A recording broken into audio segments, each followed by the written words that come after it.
Hello, this is going to be our background video on mainly talking about F. Scott Fitzgerald, who is the author of The Great Gatsby. But this is going to be a really short video because I'm just going to focus on F. Scott Fitzgerald. And then in the description box, I'm going to link to a crash course video on the Roaring Twenties, which you should watch after this. So, F. Scott Fitzgerald was born in 1896 in St. Paul, Minnesota, which we would consider the Midwest. This is what he looked like. Well, not when he was born, but he looked that way eventually. And he died in 1940. So he was from an upper middle-class family. F. Scott Fitzgerald is actually Francis Scott Key Fitzgerald, and he is distantly related to Francis Scott Key, who was responsible for the Star-Spangled Banner. And yeah, he went to Princeton, and when he was at Princeton, he was really involved in extracurriculars, and he was sort of really popular, big man on campus, but wasn't so hot at the schoolwork, and he dropped out and joined the Army. And then he moved to Montgomery, Alabama with the Army, and there he met Zelda, who would become his wife. This is what she looked like. Zelda was really popular in Montgomery, and she was basically the it girl of the South. So they met at a party. They got married eventually. He had to really convince her to marry him. And when they did get married, it was after his first book, This Side of Paradise, had been picked up. And once that book had been picked up, then she was like, okay, I'll marry you. And what's interesting is that they got married in April. And when they got married, F. Scott Fitzgerald gave Zelda this fur coat that you see here. But it was in April in Alabama, so it was really hot.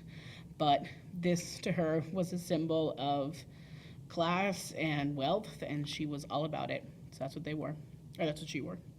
They had a daughter, Scotty. You can see her here.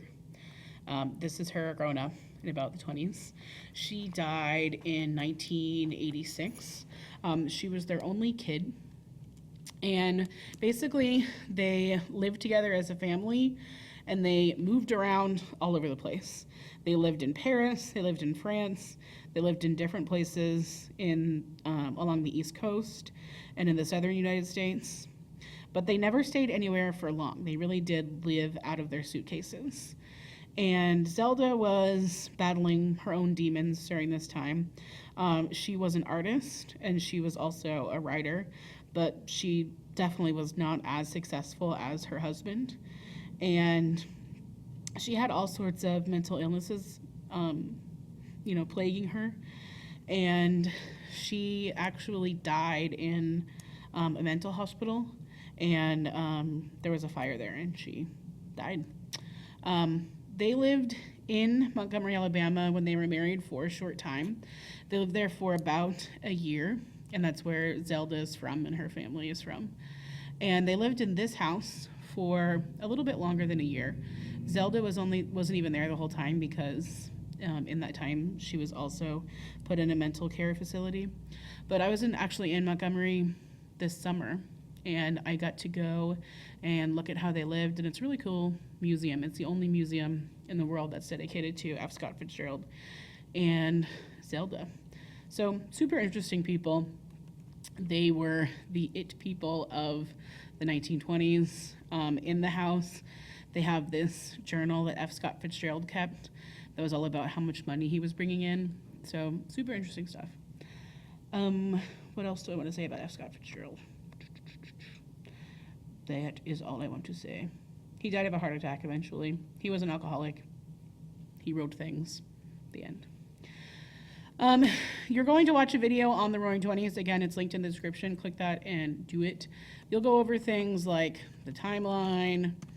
You will go over music, what the dancing was like, flappers, cinema, automobiles, Prohibition. If you don't know what Prohibition is, know what it is. Alcohol was banned. And speakeasies, etc. As you're watching the crash course video, in particular, I want you to focus on these things as he's taking you through everything you need to know. So focus on your notes on mass consumerism, business, the disparity of wealth, changing social norms, celebrity, and prohibition, because these things in particular will manifest themselves in Gatsby. And as you are listening to the crash course video, I want you to take notes on the inside flap of your Gatsby book so you have that historical info to refer back to. Okay, go watch that now. Take notes. Goodbye.